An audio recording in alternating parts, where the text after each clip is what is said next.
It has been 2 goddamn weeks, and I still haven't made that much progress in my backlog, so instead I'm going to make a short video about some games that I'm super looking forward to playing instead.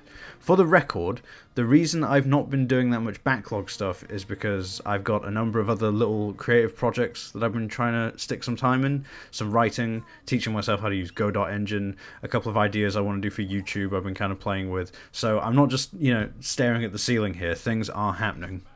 Also, I haven't been doing nothing with my backlog. Like, as the background footage should hopefully indicate, I have managed to push Grandia 2 forward a little bit, and I got past the fight with Ryudo's brother.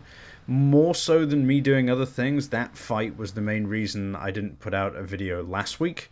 The fight with Melphis was one of the few things about Grandia 2 that kind of stuck in my memory, and I remembered it being incredibly difficult. So I decided to spend some time in the dungeon just before the fight, like grinding out skill coins, mainly for Tio, so I had 3 people on the team with moves that had cancel effects, so I could, perform them instantly. There's like a charge up time if you don't do that. So I think the grinding paid off in the end because he was only able to do his bullshit huge AoE damage attack once in the whole encounter because I kept knocking him out of it as it was charging up. The fight was a lot easier than I remembered, but maybe that's more because I put in the time grinding rather than, the fight just being easy. Either way, I kicked his ass, and now I'm about to begin Marig's little subplot while we venture towards the Holy Sword or whatever, so that should be cool.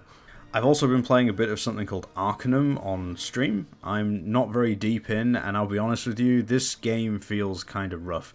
Not that I think the game is shitty or anything, I just don't gel with CRPGs, at all.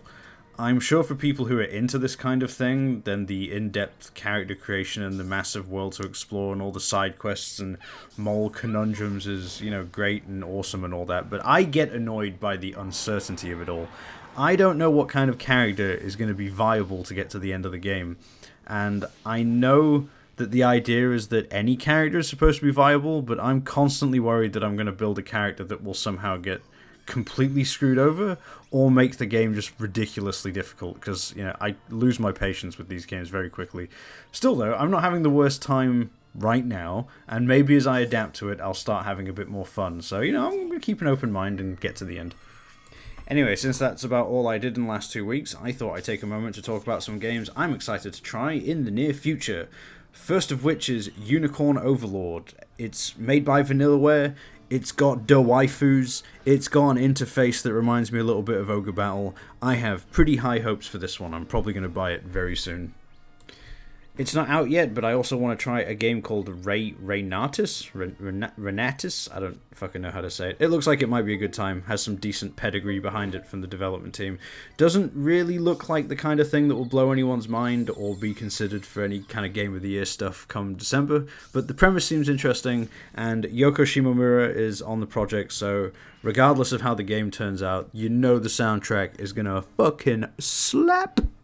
Also not yet released, there's a game called They Speak from the Abyss, which I am extremely interested in.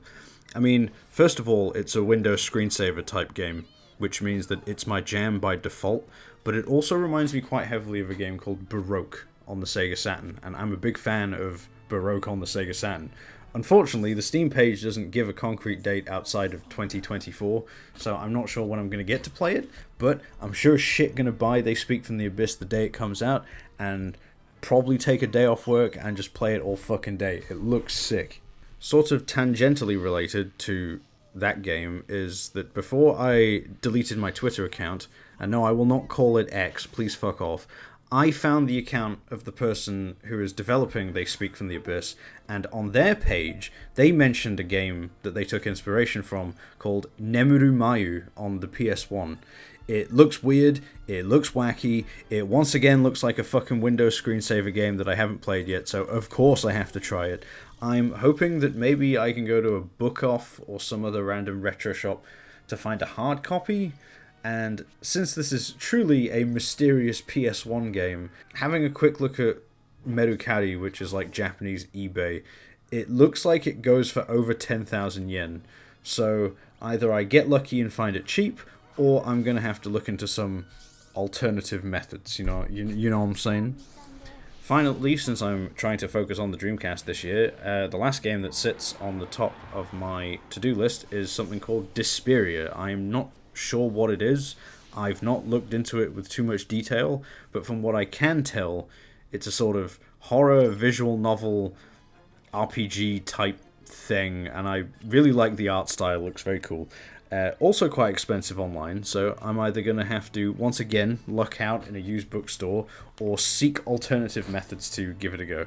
I really wish companies would just make their fucking back catalogs available so I didn't have to spend entire afternoons trawling through the Nagoya retro stores and, you know, used goods stores. Just let me play it on fucking Steam or something. Anyway, first things first though, I have to go and finish Grandia 2, which I'm going to do right now. Peace!